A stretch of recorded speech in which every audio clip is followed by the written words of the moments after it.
Hello and welcome everybody to episode 58 of Spreading the Nerd. I'm your host Clint Coombs, joined by my co-host Rick Davis. How are you, sir? I'm doing. Put this crap in my rearview mirror finally. Good way to start New Year's. As I posted in the Discord, as of I believe it was like 12:15 a.m. yesterday morning. I did not platinum it intentionally; it just kind of came along with it. But I decided to just get it done with, push through it. It was agonizing. I probably would have rather had a tooth canal, root canal rather. But it is over with. I immediately uninstalled it, and I will not look back. Now, did you get the platinum after midnight, or was it before? I got the platinum when I finished it, so it was at like 12:15 or whatever. Oh no! So you brought in the new year with style. That's what I said, man. Be ready, everybody, because that is an omen of what is to come this year, and it's going to be a shitty year. Either that, or it's like it literally can only go up from here. I mean, it could get worse. Don't fool yourself. It could get worse. We'll see what's on the agenda for this year. As bad as it was, I'm sure it's probably still better than like Kong Island or whatever that fucking disaster was. I should play that. Kong Island. What's the other one? Like Gollum was supposed to be horrible. Yeah. I would guess it's probably better than both of those, but probably. Kong is at this stage. At launch, it was not. No, afraid I do not. I do not hide it. It's a scarlet letter that I will wear. But I will say this: my scarlet letter is a lot more subtle than having reviewed it for a website. I'll say that, and reviewing it well. Yeah, I had when I watched you play it for. You played about an hour and a half. About an hour and a half, yeah. I will say it's probably a good thing we didn't do anymore because it really wouldn't. It's not a good. It's so game. Goddamn. Yeah. I figured if I was going to have to. I believe that is correct, Baldwin. Yeah. Yes, Baldwin. That is the one where like a cutscene is like a JPEG of a raptor. I probably never fixed it. I actually didn't even know that, but I know the game is completely unfinished. I know that. It's so bad. I mean, Mind's Eye is bad, but it's not like it wasn't unplayable bad. It was just really boring. Now, when did this come out? Was it June? At that point, I'm sure it was truly dreadful. Because the update for it, well, this is I believe the 6th update. I believe it's version 1.6 or something like that. That was supposed to make it decent. Yeah. Yeah, so it just, I mean, it was boring. The story was terrible. Now, you had mentioned that there was supposedly aliens, possibly. Is that true? You ruined my joke. Oh no! I was going to do this. I didn't rewind it. I was going to say I have a recap, and wait a minute, I have to. Yeah, I was Krista in chat. It was boring. It was def boring. It was. I'm not gonna lie. I kind of was pretending I was watching, but I was watching and listening. But I also had my Switch down here, and I was definitely playing that. Oh no, I was playing Megabonk. I think on my PC. That's what I was doing. My second monitor. That's what I was doing. Yeah, that fits. That's good. Them. Oh, I got the NHL. Okay. Not NHL. IIHF. Not World Junior Championships. That's under 18. Yeah. So when you see me looking to my left, that's why, because I'm watching the game too. Okay. Although it's about to go to intermission, so it's fine. But yeah, no, it was not a good stream game because it's just boring. Just so boring. God. The sad part is it could have actually been pretty good. As I kept saying, like the setting was actually kind of cool. Well, not the setting, but the time period, what they did with the robots and stuff like that, and like the visual design of it. Yeah. And it actually has some decent production quality for what it is. Production value, sorry. But like they completely forgot to build a game. It's so boring. You can tell it was definitely supposed to be like a tech demo. Well, yeah, because originally it was just supposed to be that everywhere or whatever it's called system. Yeah. And then they realized we probably need to put a campaign in this. That said, I will say from what I have seen, I will not consider this to be the worst campaign of the year. That very much seems to go towards Black Ops 7. Oh, this for sure. This seems like a better game than Black Ops 7 campaign. I'm not talking multiplayer. No doubt about it. No doubt about it for that. And I haven't even played it because just watching it is just... It looks ridiculous. and nothing about it looks anything like Call of Duty even. And there's like no defenders for it.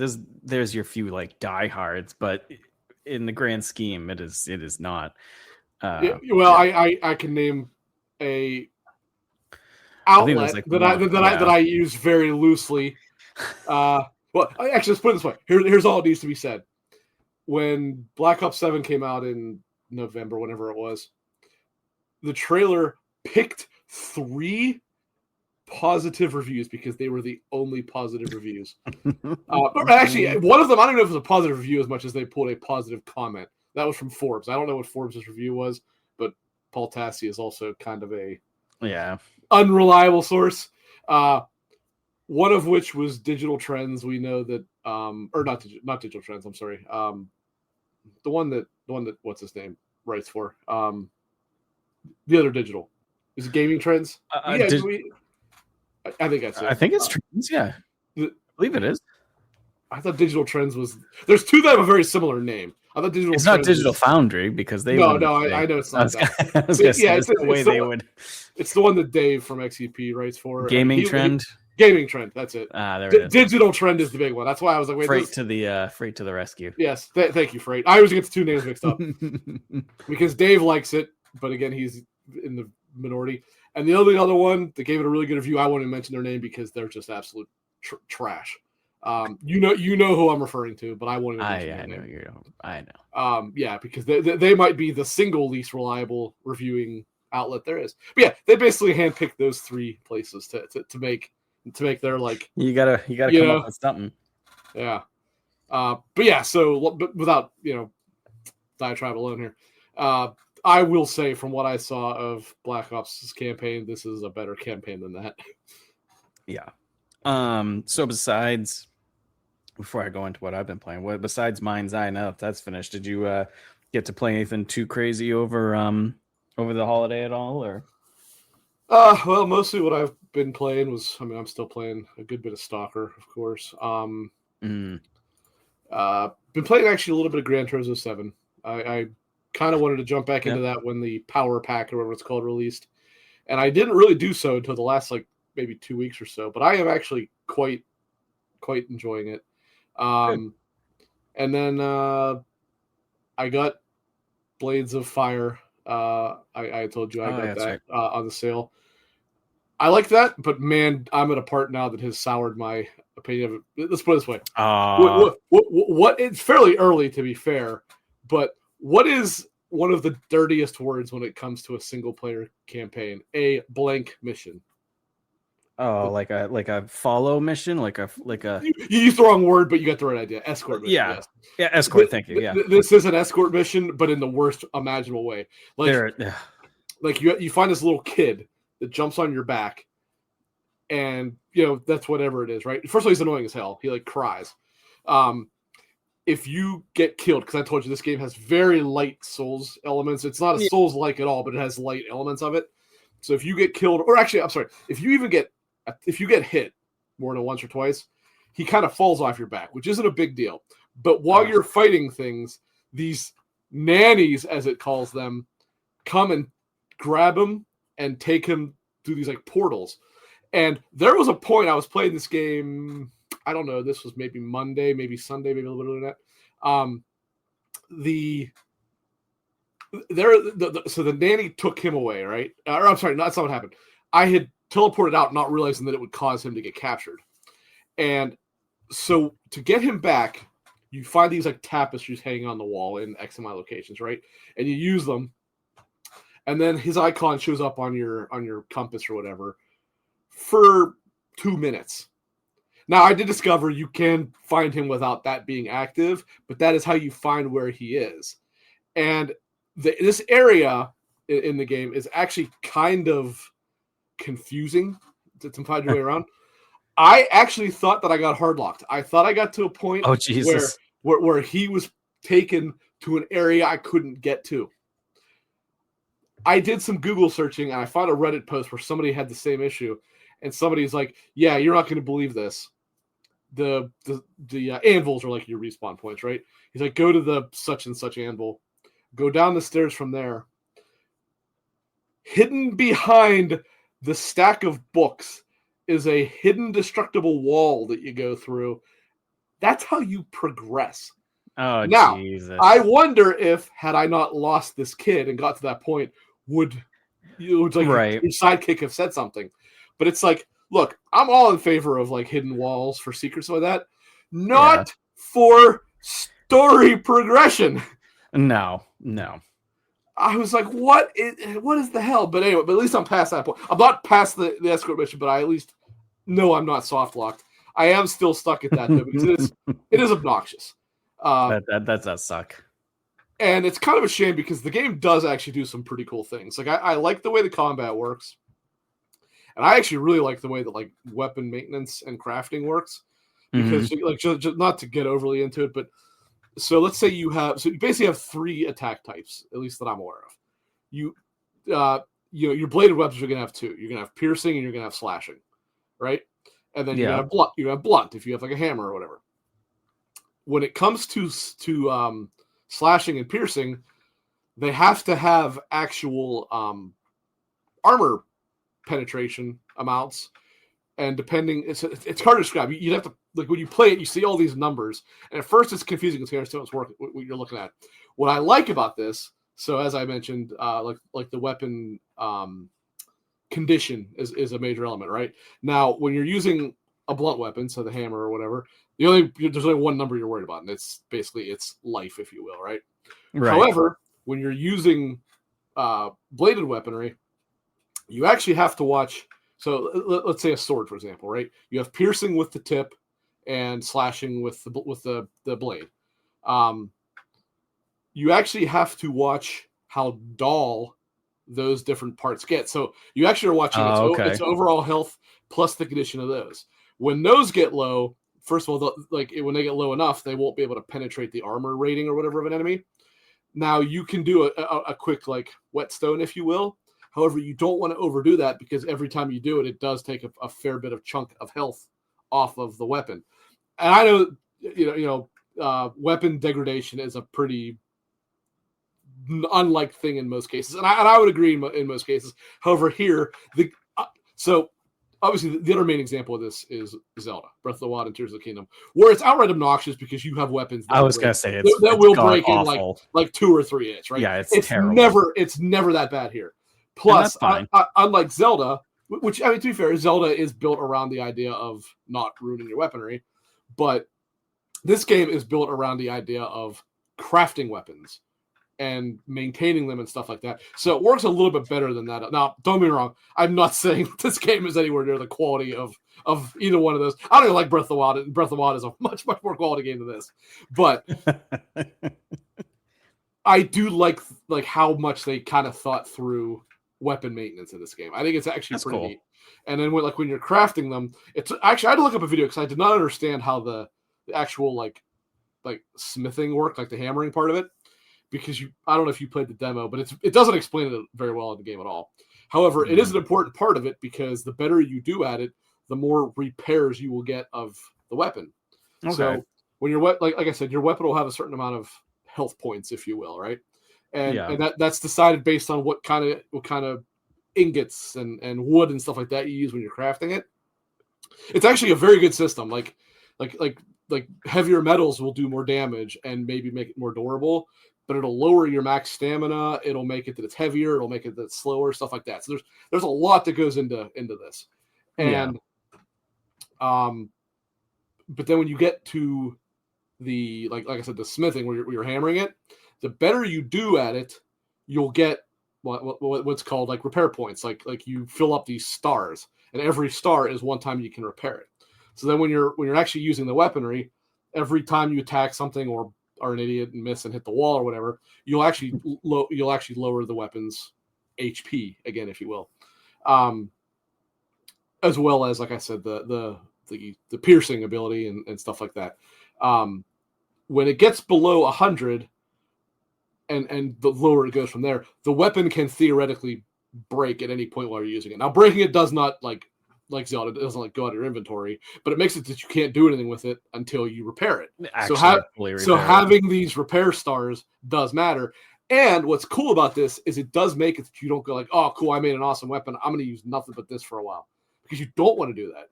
It even tells you like you kind of want to save your good weapons for when you get into tougher battles and stuff like that. It's an interesting system.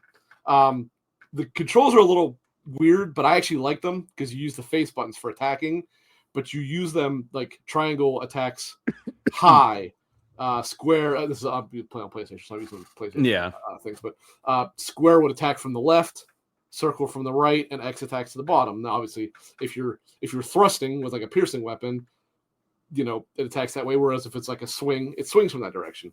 And that actually does matter because what kind of armor the enemy is wearing and where they're armored, that's how you attack. And it does different attacks. So it is a really neat system. It's a really cool idea. I don't think this game did very well, but I would like to see, I don't think it did, no. I would like to see Mercury Steam kind of continue with this and kind of fix a little bit of the clunkiness. It seems like one of those games where like it's good and it's like you see the potential. So if they get enough motion behind it, like the second one is where it's going to shine type of thing. So hopefully that's the case. This is almost the proof of concept. I would like to see. I would like to see what the final product is. Now, Alex did review this for Season Gaming, and he I had to take his word on this one. He said that the game is a complete and utter slog, and it just goes on way too long. I can't call it that, but I will say one thing. I think my time ticker is at like 12 hours, something like that. Okay. And I'm not going by this because it could be wrong, but my PlayStation, gives you, some of them gives you a percentage of main story or whatever. Mine says 0%. So I'm assuming that it's probably not correct. It's probably a little higher than that. Right. But like it probably has to get to a point and then it'll jump 10% or whatever. But his review, I believe it said it took him something like almost 60 hours, which is way too long for a game like this. Like this should have been like 30, 35. But nevertheless, it's a very interesting. It's more like God of War 2018 with a dash of Souls in it.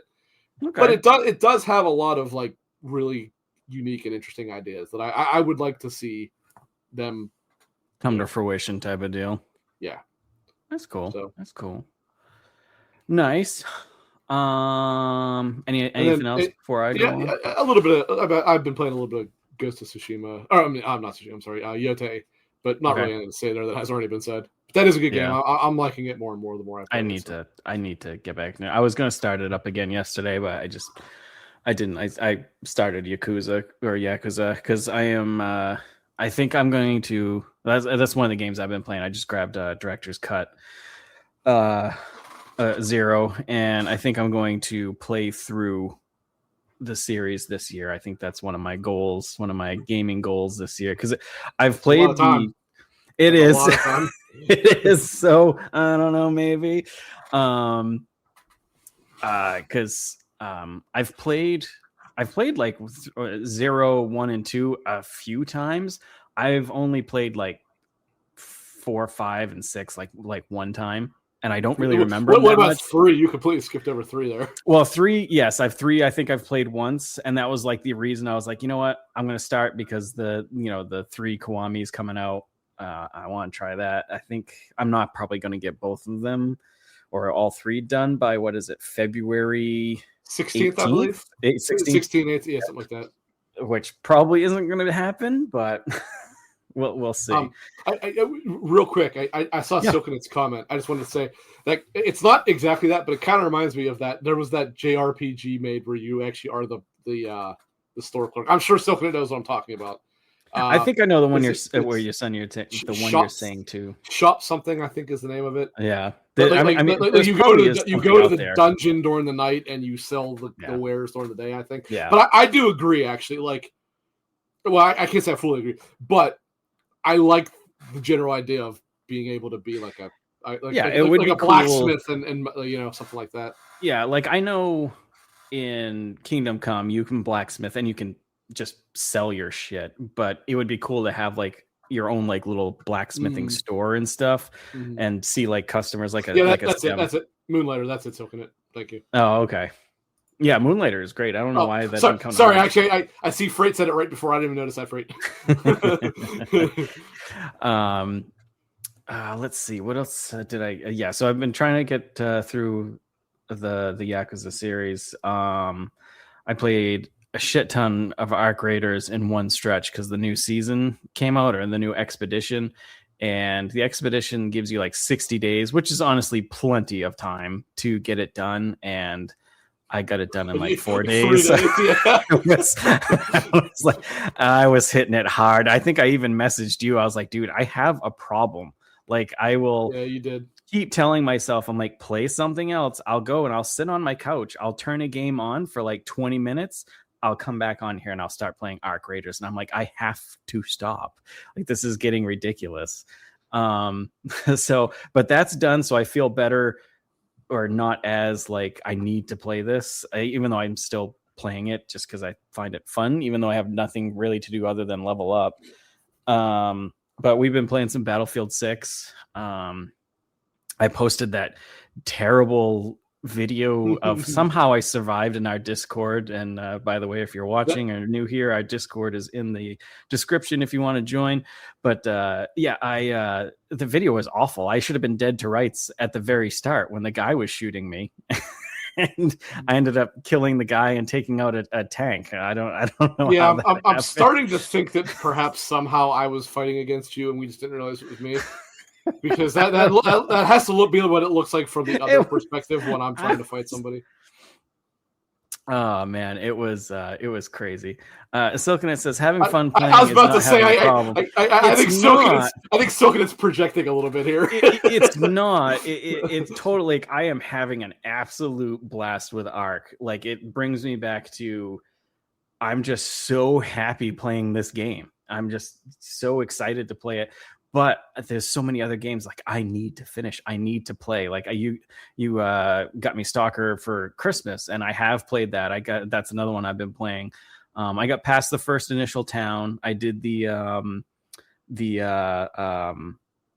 all the subquests in that very first place. I did a couple story missions. You didn't do all of them. I mean, not like all of them. I did like 5 or 6. I'll tell you right now, but you probably know this. Don't try to play this like an RPG where you just try to, because it doesn't work that way. Things pop up as you go. And on top of that, you will pretty much get bored really fast if you do that. Yeah, the game is not designed to be played that way. No, and it did take me some time, even though, because I've played the other Stalker games, so I know what the gameplay is like, but I was still like coming off of Arc Raiders, coming off of Battlefield 6. I'm like running and gunning, and I'm like, nope, this does not work. You have to be, calm. Well, cool. on top of that, if you continue, I was going to say, in terms of the just staying in one area, if you do that, you'll also never get better gear. You'll get the same shitty like AK-74 and all that over and over and over again. You'll never. And I won't be able to sell my broken weapons. They're just sitting in a pile. Apparently, it takes. Well, don't even bother like hoarding them, because it takes a very, very long time until you can sell the broken ones. Apparently, I haven't gotten to the point yet where I can sell them. Jesus. And apparently, when you get to that guy that does buy them, he doesn't really pay very much for them, so it's not usually worth hauling. There's just like no point. The sole exception would be if you encounter a weapon that you don't have and you like, and it's got the reds, then it might be worth holding on to it, because then you can repair it once you have the coupons. But in terms of holding on to it for the purpose of selling it, it's absolutely not worth doing. Gotcha. I will say with Stalker, I love horror games. It's one of my favorite genres. A Stalker, which I guess you could kind of horror elements to it. It's kind of a sci-fi horror shooter. Yeah, the jump scares. Game, the jump scares from the goddamn enemies in that almost make me shit my pants. Like every time I play it, it's like the first time I ran into the bloodsuckers or something. Yeah. I literally couldn't aim because I was like, Jesus. I was like, what is happening? On top of that, if you're not familiar with the games and you don't know it's an invisible enemy or an enemy that runs around invisible, and then becomes visible to attack you. You're like, what the hell just happened? Yeah, because the first time I ran into him is one of those side quests. You go down into the cave to get an anomaly. Yeah.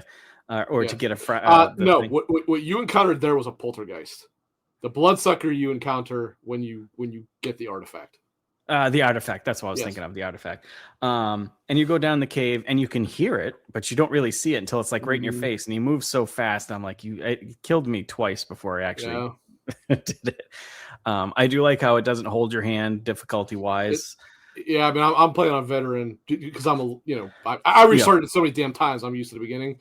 It is merciless, and there's still a difficulty higher than that. Yeah, I don't even want to think about that. What else have I been playing? Octopath Traveler. I put some time into that over the vacation. Good game. Very good game. Yeah, I keep telling myself I got to put a couple more time. A lot of fun that game. With the town building, story is good. Characters are awesome. I will say I could probably do without the town building. Like I like the story of it, but I would have been fine with the town building just being scripted in terms of you get this guy and it builds this building or whatever. But it's not really intrusive, so I don't care that much. But it's just I would have rather they not wasted time on it. However, I don't know how much of that was in the mobile game. So that's true. Baldwin, I think you're asking which one of the Octopath. It's Octopath Traveler 0, the one that just came out. And if you liked the other two, definitely get this one. This is probably actually the best. I think I like this one the best, honestly. And that's wild because I genuinely, I mean, I was always planning to get it, but I was like, I have zero expectations for this because it's just the mobile game turned into a real game. Yep. So it's I figured terrible, it really was not. They did a good job. Oh, it's fantastic. Yeah. I figured it would be good. But like you said, it was spawned from a mobile game idea. So I wasn't expecting much, but yeah, it's really, really good.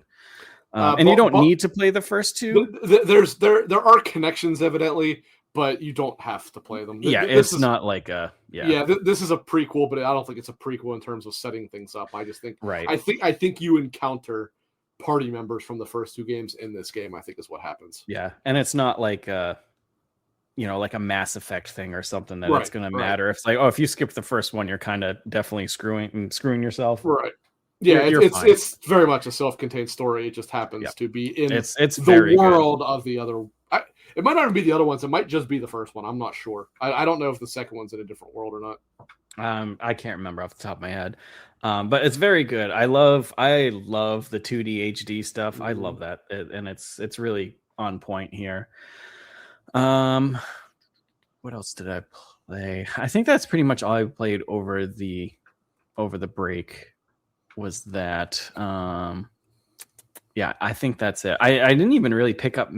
I don't think I picked up any games on the Steam sale or anything like that. I've got so many already. Actually, it was a good sale this time after the previous.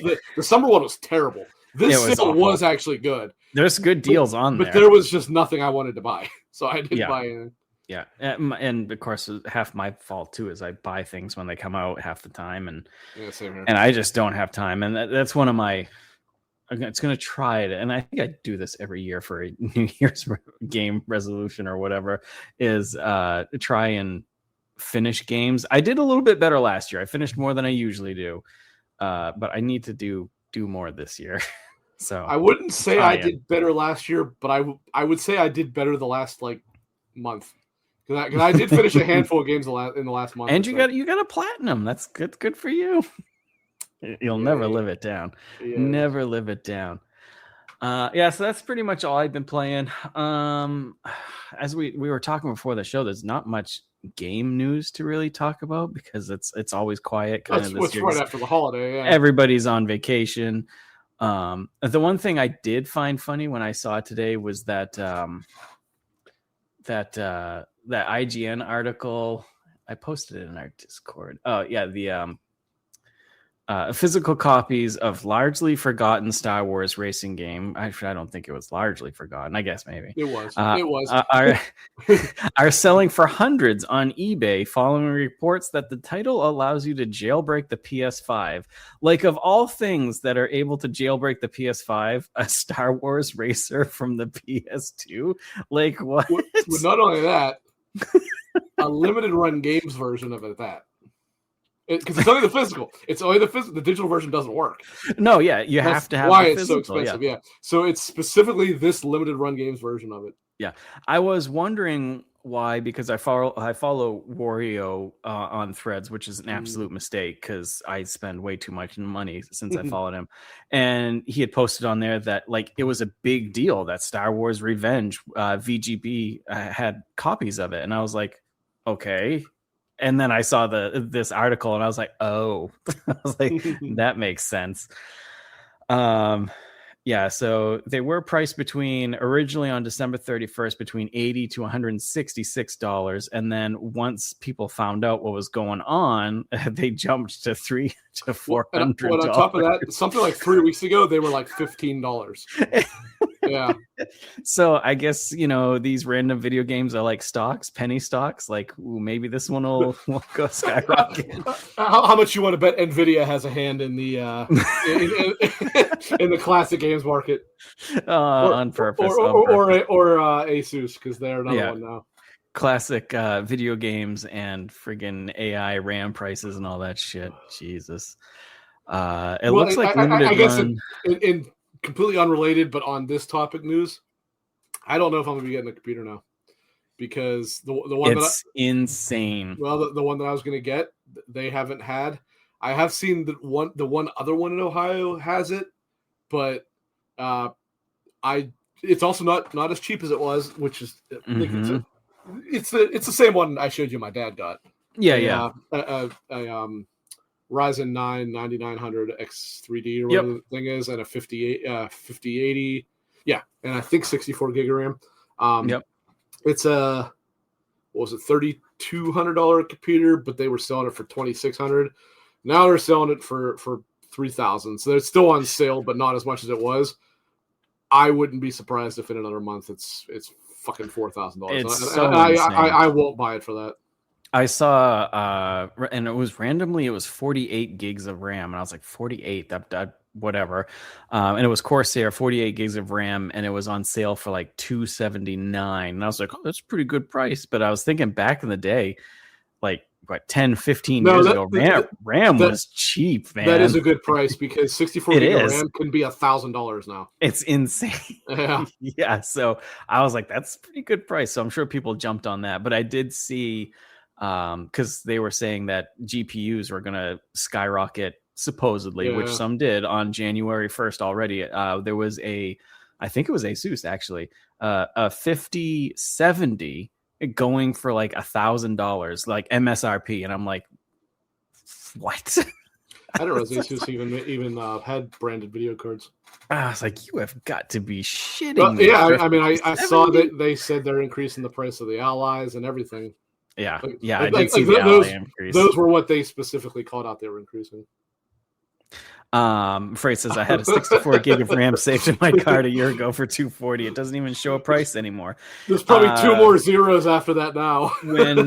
when RAM went up, because I had my old PC before I built this one, I got lucky. I sold my 4080 for the same price as a 5080. So when I saw that, I was like, screw it. I'll just upgrade my whole PC, because I'm technically not paying for a GPU. So I've been like piecemealing my old one, selling it, and I didn't sell the RAM because I was like, whatever, it's not going to go for anything.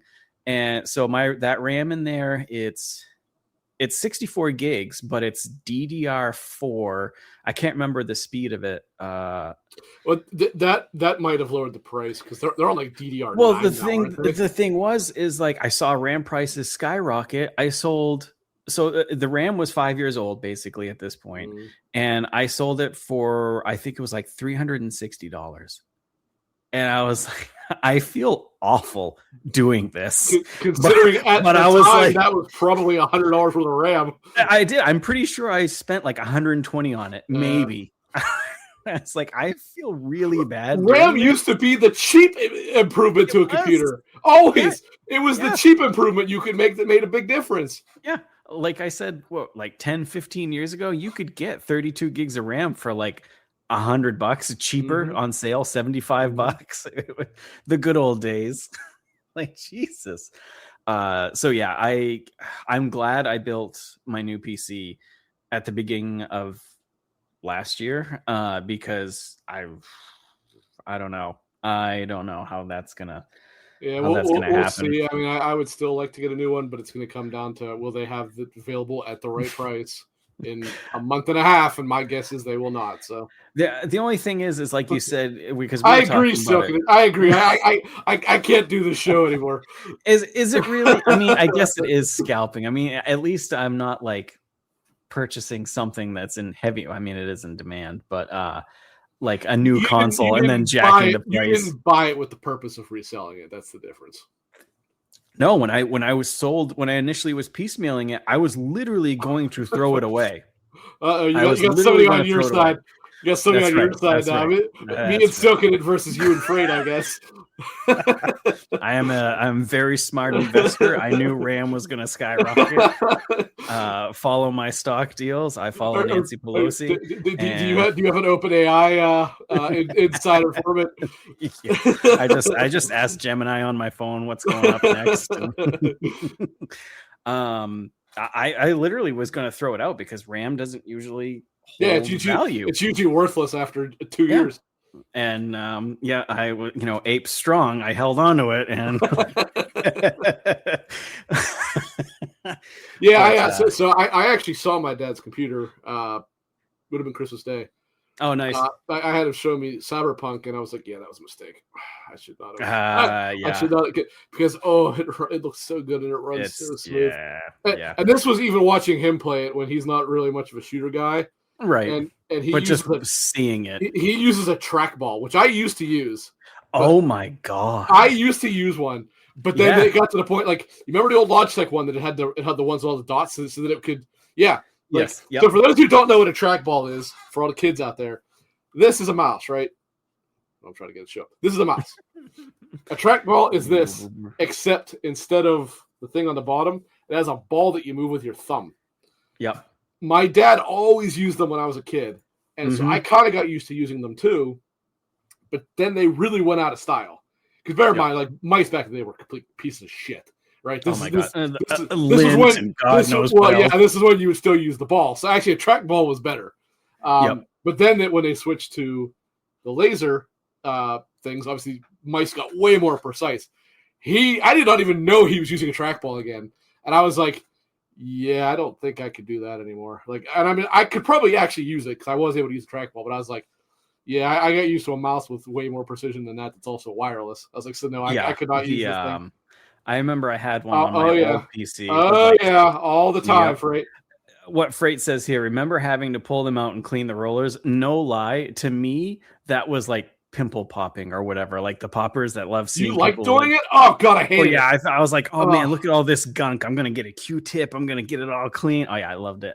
Because, I mean, I think I've told you that I am like I won't even touch my shit without washing my hands first with that. So, and it still doesn't matter because that thing picks up everything. And like you would take the ball out, and boy, this is a random ass show. Holy hell!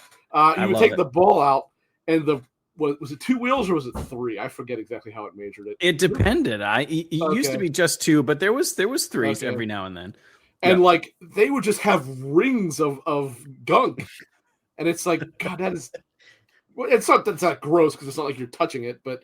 It's like that's kind of a bitch. You actually have to like scrape it off of the wheel to get it off. Yeah, yeah. I remember taking it was if I would take like rubbing alcohol, and if I didn't have rubbing alcohol, I'd use like my mom's fingernail polish or the Q-tip to get it off.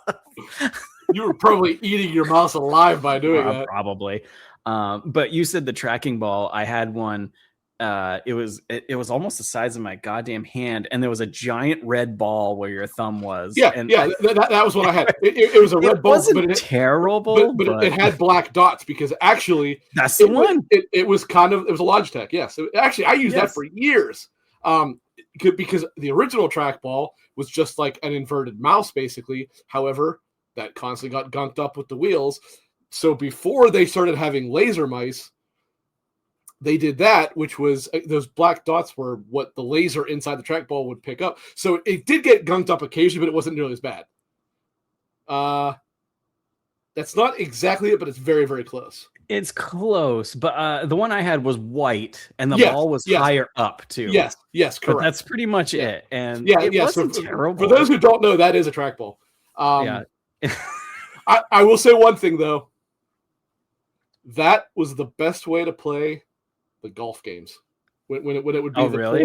by far, it was way better than using a mouse. It was way better than using I a can mouse. see that. Like where you would pull it back and then swing. The trackball was way better because first of all, it was a little bit harder, but it was more precise. I used to, when I was a kid, when I don't know, found things funny, I'd put the weapon switch to the ball, and I'd take my left hand and I'd be like, spin it as fast as I could, and the weapons in the game would just like it was the dumbest fucking thing. I think I did it the most on do you remember that game Soldier of Fortune on PC? Oh man, God, that game was great. At the time, the most violent game ever made. His legs blowing off. Yep. You could sit there and stab him over and over. I'm not terrible. The first level, you walk into the bathroom and the guy's taking a piss all over the bathroom. You remember that? Oh, I love that game, dude. I love that game. So good. Classic. Yeah, the track. How did we even get onto this topic? Oh yeah, Cyberpunk. Yeah. So Cyberpunk, which is a futuristic game, led us into the past. It really did. It turned us back to like 1999. Yeah, I saw it. I was like, oh, I mean, obviously he had it running at. I did tell him I was like, you might not want to have 4 times frame generation on. You might want to bump that down to 2. But I said in all honesty, if you can run it without it, you're better off.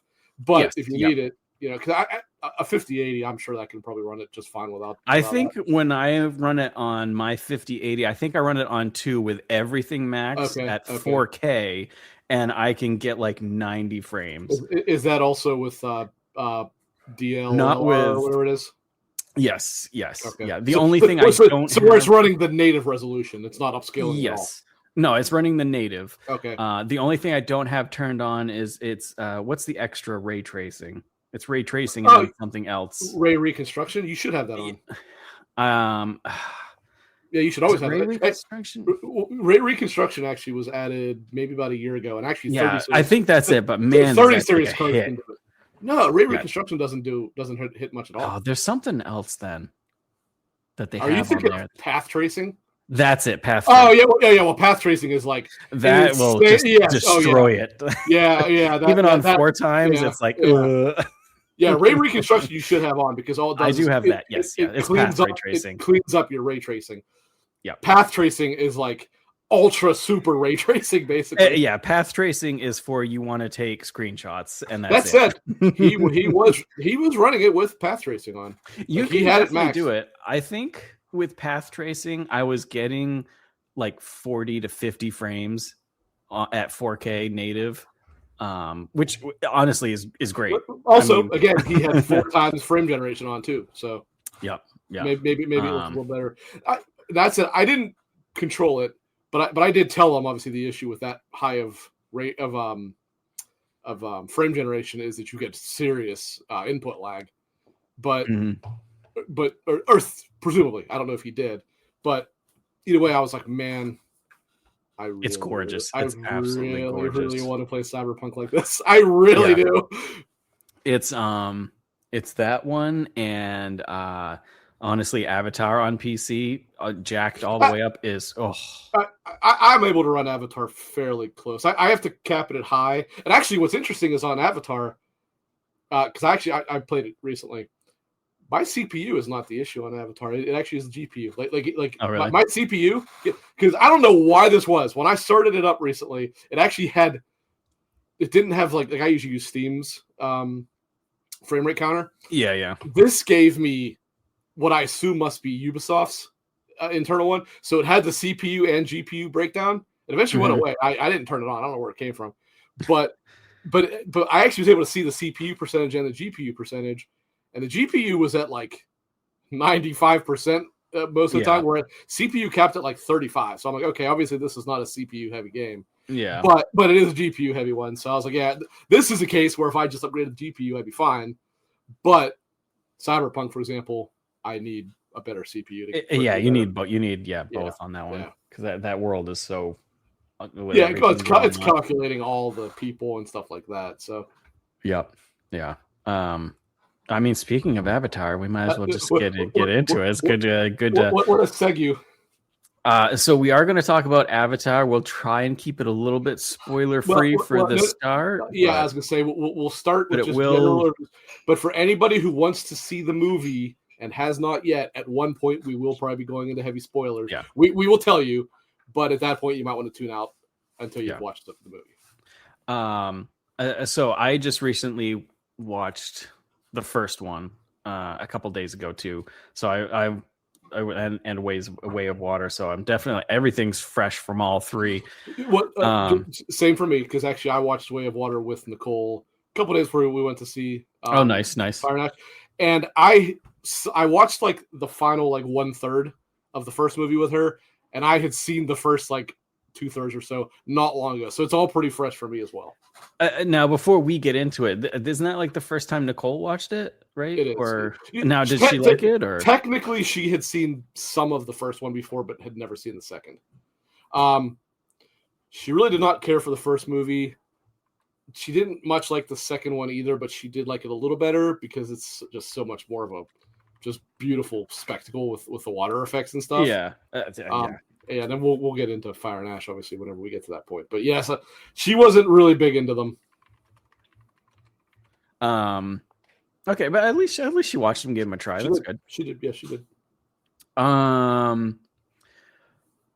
So how about we just rank out of the three? Because how do you rank the trilogy right now? 2, 3, 1. I think Way of Water and Fire and Ash are close for me, but I think I do prefer Way of Water.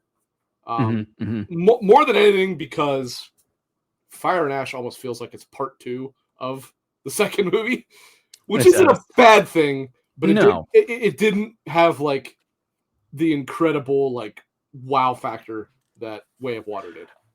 Yeah, because Avatar came out in 2009. So when Way of Water came out, like I said, the water effects were just insane, and they still even the first Avatar holds up really I don't even just mean the effects, although they certainly are. I more mean just the visual design of it. It's breathtaking. Yes. It is the whole like designs of characters, plant life, animals. It's top tier for a sci-fi for sure. Real quick, just I see something Baldwin said. I actually have not seen Way of Water in 3D. I've seen the first and I've seen the third in 3D. I didn't see Way of Water in 3D either, because I did not see it in theaters. But I did see the first two, or I saw the first and third in theaters, so I saw those in 3D. I just wanted to get that out there that I have a somewhat incomplete 3D thing, but Way of Water in IMAX was gorgeous. How'd you see it in IMAX but not 3D? So our IMAX will play things not in 3D specifically because some people don't like it. So. No, I watched it on a 4K TV cast, so it's just not in theaters. I wanted to. I couldn't get anybody to watch the first one to go with me. But you know what? Maybe it was in 3D now that you mention it, because I remember probably had to be. There probably was no IMAX. Because I remember the when I was with someone, they were like, "I don't like 3D," and I was like, "Too late." I doubt there was even a. You might be right. You might be right. And I just don't remember. So my rankings, it's really hard for me, honestly. I love 2 Way of Waters first. But for me, 3 and 1 are like really so close. I don't know, because I think I just like the first one just because it's the start of it all. But who scored? Finland twice. Now USA's losing. Oh no. Sorry. I don't know. I think it goes 2, 3, 1 for me as well, but 3 and 1 are very close, like very, very close for me. And I'll get into it more where like 1 is almost better than 3 for me, but so yeah. See, one area alone, if nothing else, it simply cannot be better than 1 for me. And while I agree, 1 created the thing, it more created Pandora, because the actual story of 1 is by far the most boring of the 3, I think. It's All it is Dances with Wolves, just with aliens. You say that, and I was one of the first of my friends and stuff that said this is Dances with Wolves. Yeah, that's exactly what it is. This is what Dances with Wolves is, and nobody was like, and I'm like, no, it is Dances with Wolves. I think James Cameron himself said that, so I don't think I don't like it's not made up. That's what it is. And maybe that's why I do like the first one so much, is because Dances with Wolves is one of my favorite all-time movies. So maybe that's why. But yeah, I say it. I said it several times when it came out. I'm like, this is Dances with Wolves, and people are like, what do you mean? And I'm like, he's into their culture. He doesn't want to be. Vader is supposed to incorporate with them, and he doesn't want to go back. Yeah. I was like, it is Dances exactly what with it Wolves. He befriends a wolf, and he's not riding it, but he still befriends it. Blah blah blah. So yeah, but I think it's 2-3-1, but damn, is it close. Other than that, what else is there to get into without starting to spoil it? Well, I want another one. We can go very generalistic. I think we, as well as everybody that's watched it, agrees that Varong is an excellent addition. Fantastic character. She's a really good character. I absolutely love her character, and she's easily one of my favorites out of everyone in the Pandora or Avatar universe. I love her, and the whole tribe or whatever. I forget what that tribe is called. So do I. It's something. It's like because of an M. I know that, but anyway, yeah. Well, the tribe was massively underutilized, but Manquan. That's it. Yeah, Manquan. Yep. That's it. Yeah. But yeah, the whole idea of a Na'vi tribe that turned their back on Awa and are now nothing but raiders is a good idea. And now that you mentioned, it's perhaps a little bit of a trite idea, but it's still a good idea. Now that you mentioned the whole Dances with Wolves thing, though, like that tribe, kind of like the Pawnee tribe in Dances with Wolves that they were fighting against. I never watched Dances with Wolves, so I don't know. Oh my god, I'm so sad right now. I love that film. But yeah, it's kind of like the Pawnee tribe that they're fighting with the same feathers and everything. Now that you mention it, definitely watch it. I love her character. I want more. I think we will definitely see more. Definitely. Well, I will say this: assuming we get 2 more movies, we will, because I guess there's mild spoilers. She survives the movie. But she was signed for the 3rd, 4th, and 5th movie. Right. Yeah. She's like on the credits already. Now theoretically, one of those movies could be like just flashbacks or whatever, but I don't think that's the case. I don't think so either. I think she's going to be a part of it for a while. Loved her character. I was trying to think. I mean, there was a couple quick new characters for like the people that he was taking the where they were taking the ride back on those balloons. The Wind Tribe, or whatever. Yeah. They said the name of the Wind Tribe one time, and I could not understand what they said. So I couldn't begin to tell you what they're called. But I don't think there was any other like major really character that I can think of. Yeah. No, I mean it. If anything, it was elevating existing characters. Exactly. The general, even though she still was kind of a smaller role, she had a bigger role in this for the RDA. Mm-hmm. Obviously, the Sully family is still the main characters. Yep. I was happy. So leading into this, I actually did not know exactly how this worked. Right, like prior to reading reviews or whatever, I had thought they left the Mauna Kea or whatever they're called, the water tribe, and that this movie would primarily take place in whatever the That's what I thought too. I thought it was going to be. I want to be clear. I'm glad that did not happen, but I thought that's what was going to happen. That's what I thought too. I thought they were traveling and right because of that though. I was glad that we got to see more of the water people because I actually liked that tribe. I liked Soraya. Oh yeah, I like her a lot. I liked the 2 sons. like Rakcha is one's name, and the other one's name I can never pronounce. It's like Anoa or something like that. I know which one's which. I just they're spelled so weird. I don't know how they're pronounced. Yeah.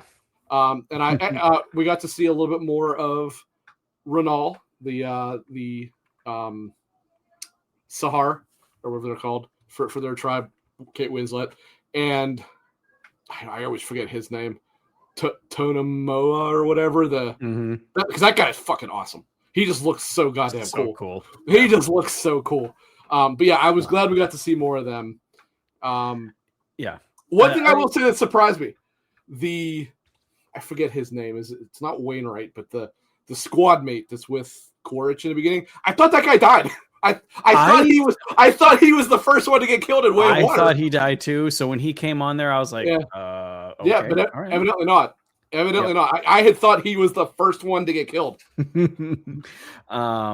And of course, like you said, I was glad that they were in the water a lot to an extent. I liked it, and mainly just because we got more of the Tulkun. My game, let's go. Yes, nice. Yes, it was the very Tulkun cool. are the Tulkun amazing. Are awesome, and I guess on that front, mild spoiler here, but not really. The elders were cool as fuck. Right? That was so awesome. Yeah, when they're having, I mean, the it's meetings, just the council at this point. Yeah. But the council. I guess at this point we'll take the shackles off. So from this point forward, if you haven't seen the movie and care about spoilers, tune out now. So like the Tulkun, when they're in that council and the main matriarch or whatever, and he's got like the jewelry and stuff, I was like, oh my god, this is so cool. Well, they're all she's. They're all. That's true. Yes, true. But yes, the giant like nose ring was fucking awesome. I loved it, and I loved how massive they were. Like when you saw Pyakun, the one that he becomes friends with, like he was big, right? Yeah, he's not even as big as their fucking tail fin. No, they are huge. He looked like a baby next to him. I was like, what the hell? They are massive. And I was like, that was so cool. Damn cool how they did that. And having them all with their noses out of the water and like a big like semicircle. I was like, I could have had a Tulkun movie just on Tulkun, and I'd be happy. The one thing that I definitely liked is because I'll be jumping around here, is when the main whaling guy gets killed. Well, yeah, he gets like dragged down. I was like, thank fuck. I think everybody was like, oh god, I actually know his name. Scoresby. His name's Scoresby. I think everybody was like, yeah, this guy better die a really, really brutal death. Yeah, and he did. He died. Not a good death, but a good. And I was glad that the the hell's his name, the marine biologist. I was glad he got a redemption because Way of Water, they kind of tried to show like this guy's not a douche. He doesn't have a choice. Yeah, you could tell he wanted to do something in Way of Water. Yeah, well, it's like that's why he was like friends with Spider. Oh, yes. So on the topic of Spider, who obviously is not the main character, but he is like the central character almost of this. Pretty much, yeah. I will say that while it is obviously a very important event, and I understand what they were going for, I thought it was kind of cheesy what they did with him. Like with the whole him getting the fungal things in him. Yeah. I get what they were going for, and I understand why it matters. And I actually like Spider as a character, so I didn't want him to be like written out or anything like that. No, I didn't want him to die or anything. And I don't even mind what they did with it. I just don't like how they did it. Like I didn't like Kiri like having them just randomly. I don't know. The sexual moment with Awa. That too, I guess. Yeah. Which dude did you hate, Castle? I assume you mean Scoresby. Right? I think he meant the whale guy. Yeah. Yeah. One of the things that I did not like about the marine biologist guy is like, yes, he helped out and he did great. I'm glad he's in it more. But after he helped Sully and he ran off, like that was it. Like, it's. I'm sure we'll see more, but I'm like, I wanted just like a minute just to see where he is or whatever. It was probably like, Scoresby, technically there was a possibility he could have died in Way of Water. All you saw is him get his arm chopped off and then he flies through the air. Yeah, But it which was I like the thought he fact- was dead, Yeah. and then he came back. I was like, oh, Yeah. uh, It's just kind of one of those like, hey, he's clearly it is still what it is. alive. Yeah, But yeah. when we see him next, is he going to be like in prison or something? Because obviously he had nowhere to go but back into the RDA facility, and they're not going to think too highly of him after what he did. No, so it's like, did he die? Did he get away? Is he in prison? I'm sure his character will be back in some form. Speaking of also the whale guy, his like the arm The robot graphics guy, and stuff, so good with the robot Yeah. arm Well, and stuff. they do such an impressive job with that kind of stuff. Like, for example, I only discovered this like in the last week. The only time you really see it is in the very beginning of the first movie. But when you see Jake with his fucked up legs because he's paralyzed, did you know that they actually like got somebody who actually is paralyzed from the waist down For the skinny legs. to make sure that they actually were like accurate Yes. and moved right and looked right? It's like, this is something that only a handful of filmmakers truly do. It's like, so crazy. do. Yeah, because you can see, because like I said, I just watched Avatar, and when he first gets to Pandora, his legs are okay, but towards the end, they're like no, a they pound, shouldn't be. you know? No, they shouldn't be. He should be. Even when he gets there, they should be. And not, I mean, he's in a wheelchair, but they don't seem to be as like thin as like at I the thought end. they were because the whole point of this, I'd have to look into it. The whole point of the story was that when he got paralyzed in the Marines, like he was, screwed for a long time. And the whole idea is they have the ability to fix it, but it's really expensive, which is why. No, he was definitely paralyzed, but it seemed like he was like in a healthy state. But then as he was constantly in the avatar body, the machines. Well, yeah, I mean that's true. His muscles would and it looks like they did a great job with his legs looking deteriorated. But yeah, like you said, they do a great job, especially with like when they're in the mech suits or those little crab things where they're like controlling it with I love the robots. I love the robots. They're so good in it. So good. The crab things are awesome. When I play the game, I'm like, I get why, but damn, I want to climb into an amp and drive it around. Right? like I get it. I'm a Navi. I can't, but I want to drive it. I would really want to though. Yeah. I loved. I was fine with Miles coming back, and I liked him being part with her. I especially liked towards the end that he gets like closer and closer with that tribe, and he's even starting to wear like the makeup and everything like they wear. I thought that was super cool.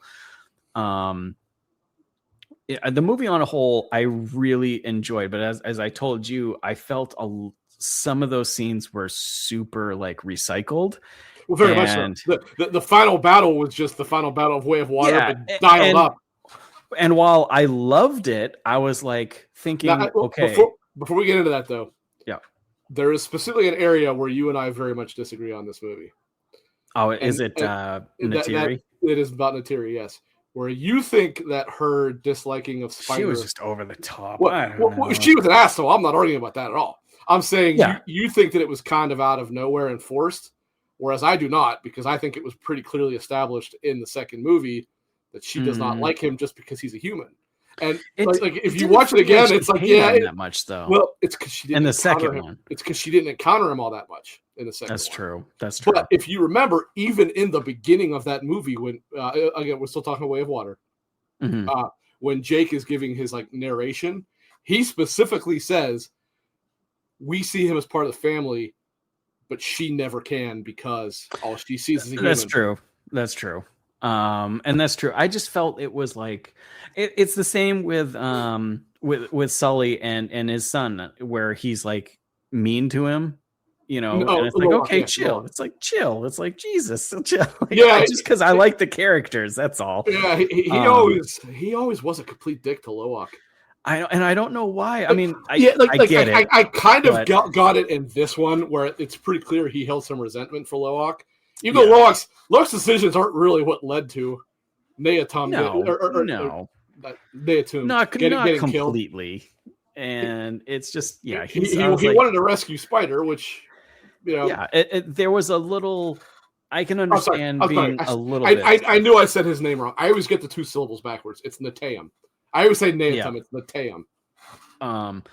I know you got to be hard on him a little bit, but I was like, man, as hard Yeah, as he's he being was a on dick. Yeah, him, he was a dick on I him. was like, this kid is going to go away and not come back. Yeah. And I was like, Which actually, can you be nice to him, please? So on that front, this is a side thing, but I will say credit to James Cameron, because I don't know about you, but the first time I watched Way of Water, I spent the whole movie thinking like, yeah, clearly by the end, Spider's going to leave and go with Quaritch, and he's going to be. Yeah. They really, and even the further it went, it's like, okay, now he's back with them. Oh, now he saved his life. Mm-hmm.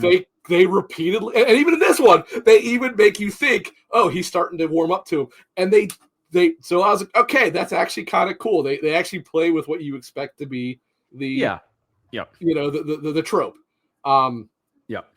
And obviously now there's clearly no way it's going to happen because Spider is very much like a Navi. Yeah, he's basically Navi. Yeah, so there's really no way it's going to happen now. Yeah, he's a pink Navi now. Yes,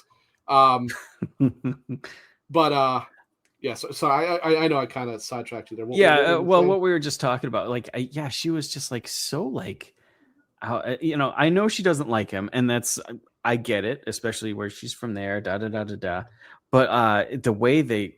And I guess it's because they did it really well with the writing and her acting and stuff. It was like, God, she like, it's like you're also missing something, that the idea she simply cannot separate the fact that like she blames him for Neteyam's death, whereas Jake puts it on Loak, she puts it on Spider, which is why she was willing to threaten him and kill him at the end of the second one. Yeah, and everybody else is like, no, don't do that.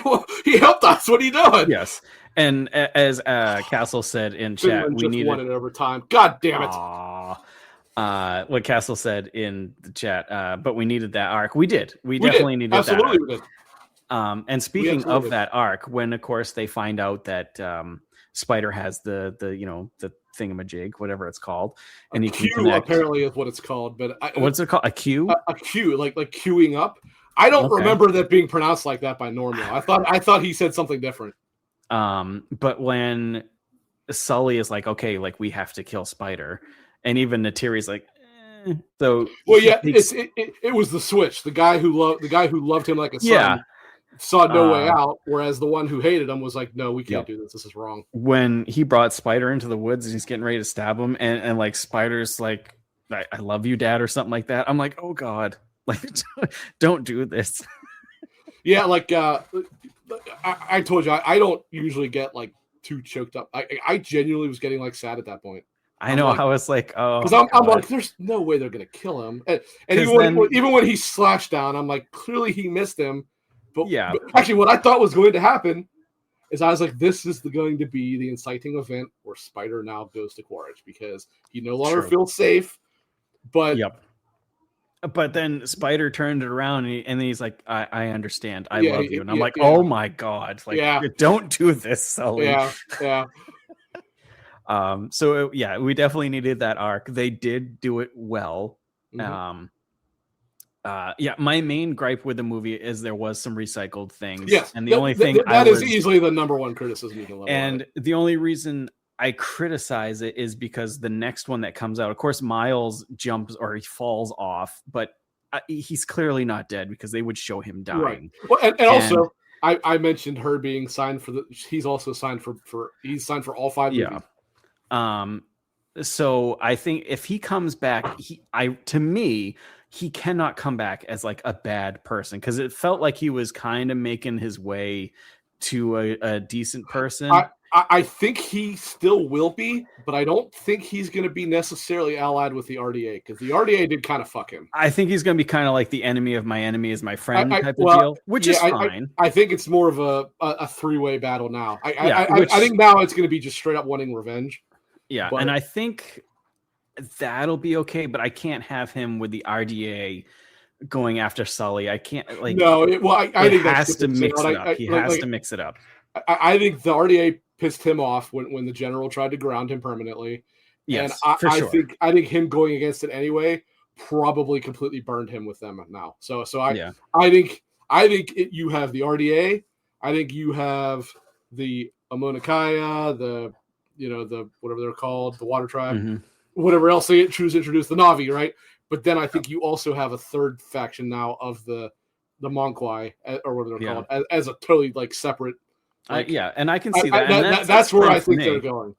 And that's fine for me. And I also, as much as I love the Tanook and stuff like that, I don't think it can be centered around water stuff next one either. No, I would agree. I think it's going to be mixed up with everything. I don't know.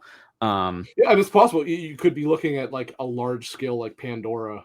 Yeah, because we still haven't haven't seen the planes in movie. We've seen it in the game, but we haven't seen the planes in the movie of Pandora. So. No, although the Dire Horse tribe did come to help at the end of the first one, but yeah. Yes, something to remember: we have only seen one continent in the movies. Right, and Pandora is huge. It's enormous. That's right. Yeah. Like in the game, I don't know if you guys know. In the game, you're on a whole separate continent. That's why you never see any of them. Like you're on a completely different side of the moon. So, and also, I see Castle said RDA is going to. Word was, and I believe Cameron himself was the one that said it. Part of the final movie actually would take place on Earth. Now, I don't know if that would be like 15 minutes of it. I think I heard that as well. I think I did hear that as well. Now that you mention it, because the reality is, I mean, if you think about it, the only way to stop it would be they would have to go permanently, probably end the RDA. Because the RDA is not the is not the human government. Remember that they're technically no. It's just the company that wants money. It's just a massive company. Right. Right. So if by going to Earth and taking out Parker's dad or whatever, the guy that's the CEO, maybe that would permanently stop. I don't know, but it would be interesting for sure. But I don't know how the hell, because I know supposedly the next one is going to be a time shift of like 6 years. But who knows what the fifth would be? I don't know. But James Cameron did say that he has an idea for 4 and 5. He also has an idea for 6 and 7, but he doesn't want to do 6 and 7 because in his words was like mortality is kicking in. Like I can't. Right. Yeah, so maybe he writes it. That came out. Yeah, maybe he has it written, but it's just directed by somebody else or something. But so maybe over time it could happen. That's a good point, Castle. They also did zoom out to show how little of an area they have actually focused on so far. Yeah, it's massive. So there's so much potential. You figure it's a giant moon around a gas giant. So yes, it is a gargantuan moon that they are on. Yeah. Send a Predator to Pandora. That I mean, I wouldn't mind that crossover. So yeah, overall, I definitely really liked it. There was just some recycling that I was like, okay. And the only reason it was like Way of Water 0.5, basically. Yes, yeah. It felt like it was a 1.5. It was just a continuation of Way of Water, which is fine. The next movie for me has to mix it up a little bit somewhere. I would agree. No, I would agree with that. I'm sure I would still like it. For me to really enjoy the series fully, I would need them to mix it up a bit. Wayland Yutani for the next corporation. I honestly, at some point, if Cameron, loses the rights somehow or whatever, I wouldn't doubt it. I mean, Disney owns Alien, so. Oh, that's right, because they own Fox, yeah. Yep. So they own Predator and Alien. So God, it'll happen in comics for sure. Alien versus Predator versus Na'vi. I can see it now. Know it would happen. I can see it now. It might in comics might not actually be that bad, but that'd be terrible. But yeah, overall, I did really like it. Visuals phenomenal, absolutely phenomenal. Oh yeah. Favorite parts before the was it the Monkwai, the Fire Nation, the kamikaze guy? He like douses himself in flame, and then she lights him on fire. And I was like, holy shit, this is amazing. Yep. The one thing I was gonna say that I can't believe we didn't mention. So obviously, I had mentioned having not seen Way of Water in 3D. These movies show you where there is room for a 3D movie. That said, these movies are not the normal. These movies are, but no, these. I have heard many times that Way of Water was exceptional in 3D. So I'm going to just work off of that assumption. And I know the first one was pretty much until this movie the only other movie worth seeing in 3D. It's the only one. Yeah, the only one. Yeah. So these are the exception and not the rule. However, these movies, these are what movie theaters need right now, because they are movies that you need to see them in movie theaters to really get the effect of how good they are. You want to see them in 3D because it is an experience to see these in 3D. Yes. It's not just some tacked on nonsense to try to raise ticket prices by a couple bucks. Like, it was filmed with the intention of seeing this movie in 3D. And you can you can tell it is incredible. It is so well done, and it changes watching the movie. I had told you one of the craziest parts is when Varong, I don't know, makes what's his name snort coke or whatever it is, right? And he's tripping balls. Like, when it went to his first person view, it actually looked like you were him. Like, that's awesome. Well, that's right. You didn't see it in 3D. I'm forgetting that. No, so I'm thinking I'm going to, because, like you said, these movies are the ones to see in 3D. So I'm thinking I will. Yes, right there, Castle. Exactly. No unnecessarily rocks. Now, that's not to say there wasn't occasionally stuff flying at you, but it wasn't what they did just to be like, hey, this is why you want to see it in 3D. Like, it gave the movie depth. And that's just it. That's what 3D is supposed to do. It's supposed to give things depth, but it never did until these movies are the only ones that did that. And so there are a handful of sequences, even if it's just a shortcut or whatever, where it is seen through first person of someone's view. Like, for example, when they pull Loak out of the water and it cuts to his perspective, like, it actually looks like you are that person or whatever. Awesome. Or character. I will have to check it out. Because at that point, right, when Loak's laying on the ground and looking up, and Soraya is over him, like, it looks like somebody is right over you. Like, it was so well done. It gave proper depth to it. It didn't look like you were watching something on a screen anymore, and that was really what made a difference. You'd mentioned that it drags you into the world and stuff. I was watching Avatar, and the 3D impressed me so much in that movie when I watched it on my TV. It's still beautiful, but when they first go into one of the main stations where everybody's at their computer and the screens are up and stuff, it looks great on TV. It actually looks like a projection. Yeah, yes. I remember that at the theater when it scrolls past and someone's like touching the map and stuff. I was like, it wasn't like just like, oh, it's 3D. It looked like you were there. Yeah, it was so good. That happens here too. And actually, I will say, the part I thought you mentioned with the first movie, but you didn't, is the single most impressive part of the first one was when Neytiri first takes Jake to. Their tree and all those things and like I remember seeing that in theaters. It looked like there was one floating right in front of your face. Yeah, because it wasn't. It was weird the way they did it, because it wasn't just like popped out. It actually looked like it came floating in, and it looked like they were across various depths as opposed to one depth just and then 3D. another. It actually felt like there was multiple depths. Like, they know, well, because they film them in 3D. They don't film them and then add 3D on later. That's the difference. Yeah. It takes a lot more effort. It takes a lot more money, but this is the result.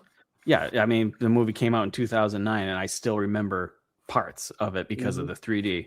Unlike, of course, Avatar came out in 3D, was massive, and every goddamn movie came out with 3D, and it was like Castle said, it was a rock flying, and they were like, "Ooh, 3D," and it was so fucking awful. The example I've been using, and I'll be clear, this is actually a good movie.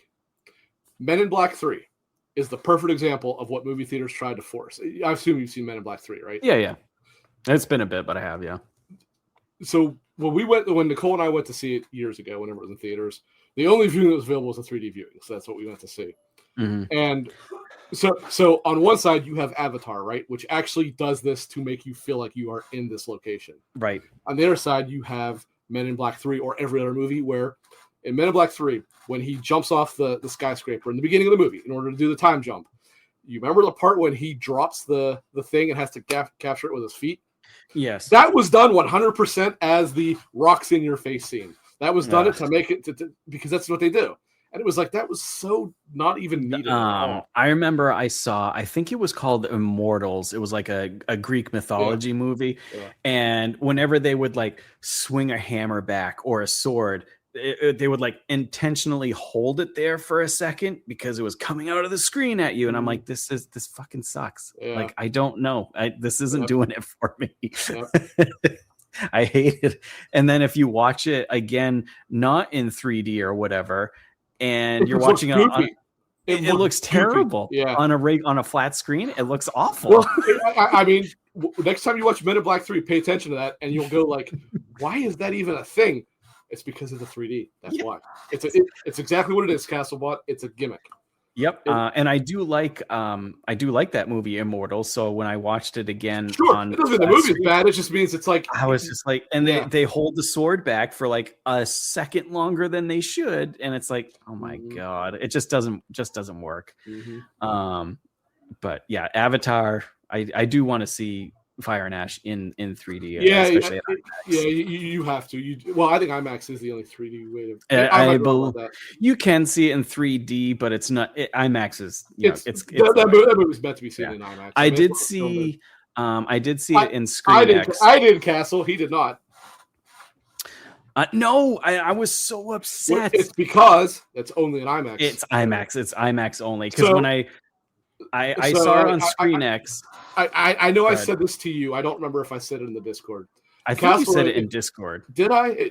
Yeah. Either way, I'll just say it here too. Yeah, it's fine. If I had said, I mean, I love Christopher Nolan. He's my favorite filmmaker. I like him even more than I like James Cameron. But I was like, I just do not care about this movie because I don't like when he makes other people's stories, right? Right. Yeah, I watched that show. I'm like, yeah, never mind. No, I can't wait to watch this movie. Like, no. Now, I remember Castle said he was super into the Trojan horse sequence, which they show much of that, right? That's cool. That was cool. More than anything, it showed why Chris Nolan keeps going with, I assume Hans Zimmer does the soundtrack for this. Hans Zimmer. It sure as hell sounds like him.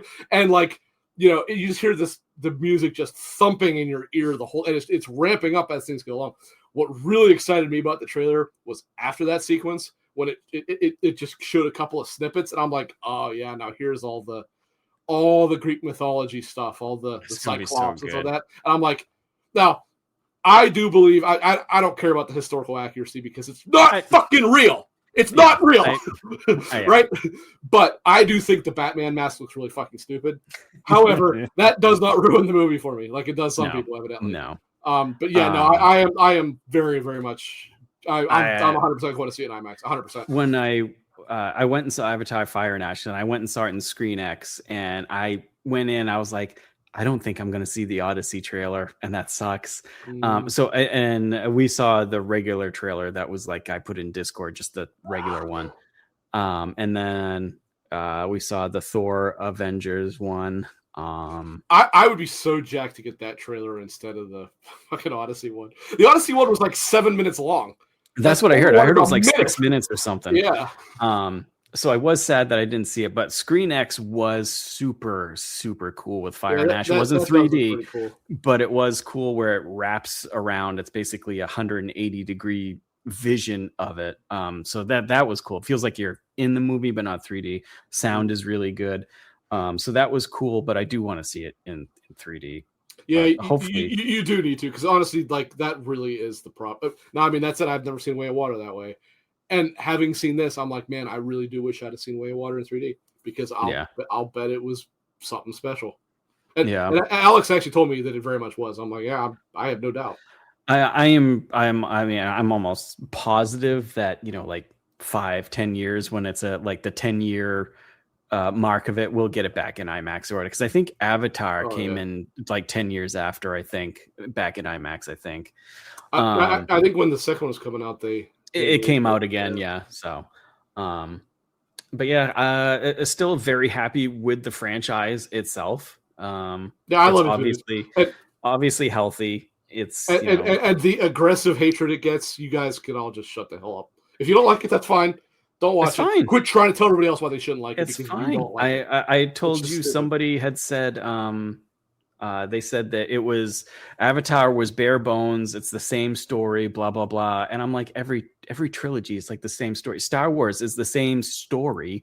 Yeah. It's you know, well, but and I told you that the number one reason I always see of people saying like nobody really likes Avatar, they just like the graphics. Is they're like name 5 characters, and it's like I like can't pronounce them even if I do know. It's like, you know what? That is such a bad fucking example. It is. Because, like you said, I mean, they are all intentionally like native names. So unless you see them written out, it is hard to figure out what they are saying. Plus, they are weird in how they're written. They don't say the names very often. Like, no, it's just like I said, how many times in that movie do they say Varung's name? I believe it's twice. I think it's only, I think you said once or twice. And I think you're right. She introduces herself to somebody. I don't remember who it is. And she says it very. It's when they're around the campfire when they have when they have the kids captured. Yes. She says it very quickly. There's a lot of background noise, and it is hard to understand because she's speaking with like that accent. Yeah. And then at one point, I believe Quaritch says it. Yes, he does. There might be one other time. That's it. They say her name 3 times the entire movie. The only ones that you hear their name all that often are the Sully clan because they're talking to each other. Right. Other than that, the side characters are even Quaritch. They don't say his name that often. They call him Colonel all the time. They know. They almost never say his name. Like, it is such a terrible example. And then you mentioned Star Wars, right? I love Star Wars. Yeah. Take all the toys and extra websites, all that shit out there. There are hundreds of characters in every movie. If it wasn't for those toys, you wouldn't know what half of their names. No, you wouldn't know a damn thing. You wouldn't know a damn thing. So don't fucking come at me with this because that is such a bullshit argument. I was on Threads and I had told you some guy had said that. And I usually, when people say stuff like that, I just like whatever. I don't know. But I had just taken a picture of Avatar past being the first trilogy to have over $6 billion in revenue. So I posted that picture and I said, the fans have spoken. That's all I said. Yeah. And holy shit, you would have thought I choked a dog. I was like, guys. But remember, Clint, Blue Sky is so positive. Remember that. Well, this was on Threads too. Oh, Threads. I'm sorry. Well, either way.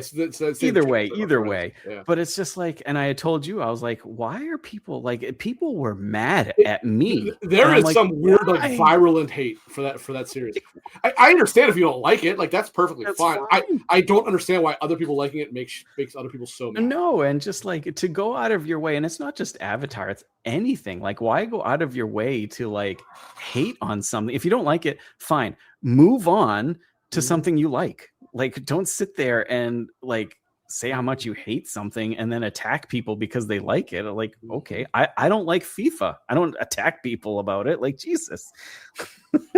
I was with the organization. I was like, nobody likes FIFA. What are you talking about? Yeah, I got you. Well, don't say that over in England. But no, they might hate FIFA more than we do. They like the leagues, huh? Totally random. There was another soccer game, but it got stopped. It wasn't FIFA. It didn't get stopped. It got changed. Pro Evolution. Pro Evolution. That's what it was. Pro Evolution was very popular. Yes, it was. Actually, at one point, it was better than FIFA. Yeah. Yeah, no, it's what changed into the problem was they released it became eFootball, which was very very buggy if you remember. Now you mentioned about the series grossing over $6 billion. Did you know that also now Zoe Saldana is the highest grossing actress in history because of those three movies and the Marvel movies? Like, she's obviously been in some that haven't made crap money, but she's been in those three, which have made extraordinary amounts of money. And Endgame, which made huge amounts of money. And, obviously she's been in she would not have been in Infinity War. So it would have just been, right? I'm trying to remember, was she in Infinity War? I don't think so. I don't think so. No, because she's only when they go to the past. Yeah, so she was not in Infinity War at all, but she was in Endgame. And then she would have obviously been in all three of the Guardians of the Galaxy movies. Yeah. Baldwin, from the brief bit I've read, Threads is Facebook meta version of Twitter. It is, yes. Yes, exactly. Yep.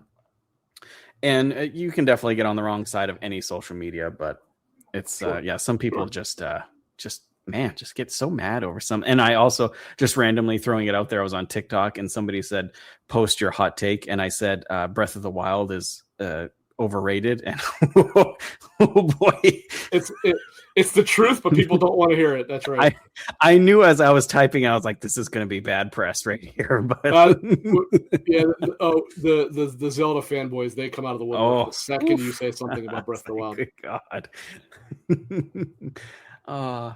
But yeah, overall, Avatar, Fire and Ash, very, very good. Yes, I was quite pleased with it. Again, I have some criticisms, but I was still pleased with it. But yeah, even with those criticisms, I thoroughly enjoyed the movie still. Hopefully we get another one. Was it 29? I think supposedly, if everything goes well. I think we will. I mean, even if this has done less money than the other ones, which it still made good chunk. It still made a ton of money, and the reality is, Disney is still pumping out how many Marvel movies, which are making less and less and less money all the time. It's a different era. Like even when Way of Water came out, it was kind of the movie that got people to go back to the theaters after COVID. But that time has passed. So yes, this is going to make way less. Even then, it made way less than Avatar because I know people are like, it's because nobody cares. No, it's because fucking COVID destroyed the movie scene. Yeah, exactly. It destroyed it. I mean, as well as movie theaters themselves did too. But COVID was obviously the number one. COVID definitely. It was pretty much what kicked you off the cliff. Yeah, because movies started going to streaming, and people were like, "Oh, I'm not gonna go to theaters." I'm a theater person. I love going to the theater. I understand people don't like it, but movies like Avatar, Fire and Ash, Way of Water, you can definitely enjoy them at home. But to fully the experiences in the theater, to see the graphics and stuff like that, you gotta see it on a big screen. Got to. James Cameron and Christopher Nolan are about the only ones that I typically try to get out to theaters to. There are occasionally other things that I do. Like actually, I keep forgetting, but in the summer I did go to see How to Train Your Dragon. But I don't go to movies all that much anymore. Well, obviously a large part of that is because I just don't care about Marvel movies or Star Wars movies. Yeah. And those were ones that was like, right, grab me by the nose and drag me to the theater. But Disney fucking killed my interest in them. So, but yeah, I just don't go to theaters much anymore. I've just never been that big of a movie guy outside of a handful of things. And I would say probably there's a lot more people like me than there are like you. Oh, for sure. Most definitely. Which is why we've gotten to this, to this place. Yeah. But with these two guys who are, in my opinion, pretty much the masters of their craft, right? I think they're the two best filmmakers in the world. I know Freight had pulled out somebody else's name. I forget who it was. If he's still here, I apologize. I'm not sure who it was, but there's really nobody else for me personally that's even close to those two guys. So, I think they're top of the game. There's other people that I thoroughly enjoy. I think Dune is has to be seen in the theater, but I don't think it's. That's what Castlebaugh said. It was not him because I don't even know if he's made anything else other than Dune. Has he? He's done some things, but okay. Even then, he's a very good director. But I don't think he's like Cameron.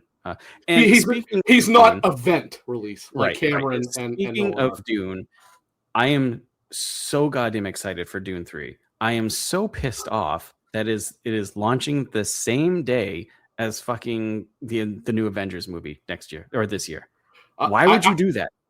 Well. Oh yeah, well, I mean, you are right. Yeah, that like. Even though Dune is a big deal, like Avengers is going to suck all the air out of the room. For sure. It's like EA releasing Titanfall 2 weeks before Battlefield. The difference is that was their own games. That was the big difference. Yeah, that's true. It's like we don't like this one, so this one can die. And but I was like, so it'll definitely be a double feature day for me. But that's a long day. The only thing is, because I'll bet you Avengers will be pushing 3 hours. Dune is one of those movies that I want to see in IMAX, but goddamn well. Yeah, the Marvel game is going to be the Marvel game. The Marvel movie is going to be playing in IMAX. Oh boy, that's a good point. I didn't think with right. The IMAX thing was going to seriously fuck up their release schedule. I'll bet you either they're going to have to change their date or they're not going to have IMAX releases because Disney will force movie theaters. They will force movie theaters to have exactly the IMAX exactly. Movie. So I hope they either move Dune forward a couple weeks or back something because. It's just going to kill its fucking its money. I mean, when you had said it, I obviously had thought about the what the hot button top with. I did not even consider the IMAX angle because that is what Disney does. Disney, I forget what their movie was. There was something that was a much bigger deal than whatever Marvel movie they had. They forced theaters to. Was it a Tarantino movie? Maybe I can't remember. Yeah, I think it was because he was bitching about it. They basically forced theaters. I think I remember the one. It might not have been IMAX. It might have just been to have it. They forced theaters to take viewings for whatever movie it was to have for whatever Marvel movie it was, and it was a Marvel movie no one even gave a shit about. Like it wasn't, this is Avengers, so people do care about this. Have 5,000 times for it to be played, and so and Dune is one of those movies that is beautiful to see on IMAX, so it's gonna be like what's gonna happen here. So I don't know. Yeah, that's weird. Who's the hell's it called for movies? Like the publisher. Is it publisher? Who's the publisher for Dune? Dune is. Who is Dune? Is it New Line maybe?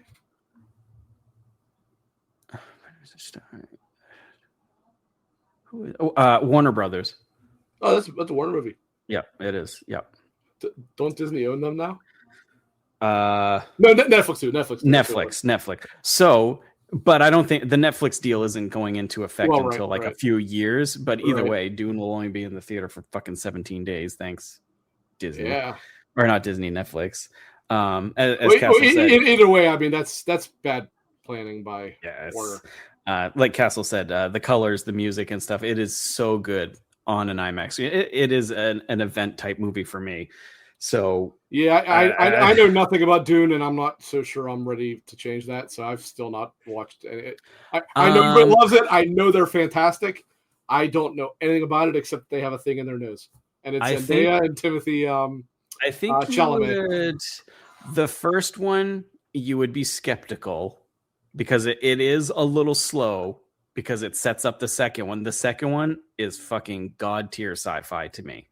But I mean, definitely give it a chance if you can. But I heard, I think it was Hogue said it. Hasn't it always been said? Obviously, it's been kind of disproven now, but that Dune, the books were unable to be properly translated into a movie. Because they're insane. The amount of content is insane. They're very small p political, right? I know they're not like, whatever hot button talk. It's not fucking Palestine. It's not talking about that. Right. But no. like they're the in-universe politics is like a major part of it, isn't it? It is. Yes. Okay, yeah, that's what I thought. Yep. That's not a bad thing to me. I like Witcher. No. I liked, there's several different empires that are underneath one main empire, and they're all fighting over this planet and blah blah blah. So yeah, but the books get they will not be another movie after the third one. There's no way. There's 2 books, correct? There's 3 books. Well, there's more books after the 3, but the main trilogy is 3. However, there's no way. The second and third movie is the second book, right? Yes, yeah. They basically split the book in half, correct? Right. Yeah. Right. But they will not do other movies because the books go so batshit crazy. Oh, really? Like it's not going to happen. But definitely glad for what's up, Caleb? For this. I did not know there was that many. 10 books. Yeah, there's a good amount, and they get batshit crazy after like the original trilogy, like batshit crazy. So it's still good, but just off the wall.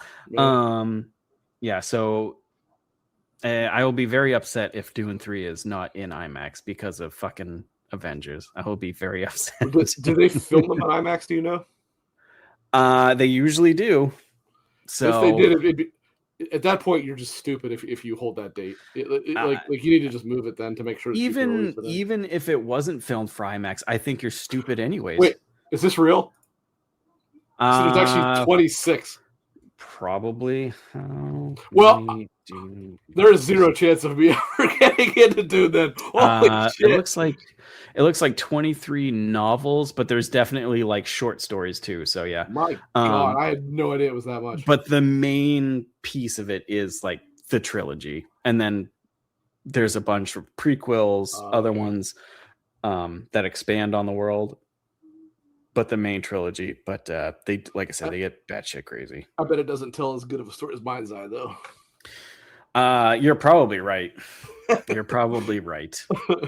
I'm sure Disney's going to scoop that up, and we're going to see movies. We're going to see comics, cartoons.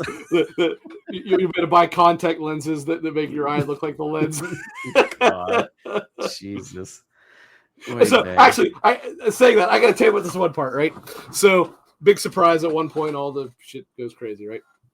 And they basically take the lens off, which, if you remember, is basically a contact lens. So they're like, fucking, I was like, oh God. Like, they're basically like holding him down while they're taking the fucking contact lens off of his eye. And then you, as Jacob, have to get another one. So you find a guy who, in this firefight, actually managed to survive, and you take his. I'm like, that's very unsanitary. That's very unsanitary. Jesus Christ. As someone that has worn contacts, definitely don't do that. Yeah. Don't do that. I was just like, oh my God, what the hell's going on here? Well, I think that's it. Unless you have anything else to add. Oh, yes, our fortune. Let me go grab mine. Oh, you son of a bitch. I'll tell you what my fortune's not going to say. The Team USA is going to win the 2026 fucking under-18 World Championship. So this is the first fortune of the year. Why don't you do the honors? Seize from every moment its uniqueness, especially this week. Well, I go back to work this week, so get fucked. Dude, I went back to work today and I was not happy. I woke up and it was like felt like -20, and I'm like, what am I doing? It was cold as hell here too. It was goddamn cold. Embrace the embrace the role of a cheerleader in others' lives. Your encouragement matters in bed. You better come to the next episode dressed like a cheerleader now. I guess so. Jesus Christ.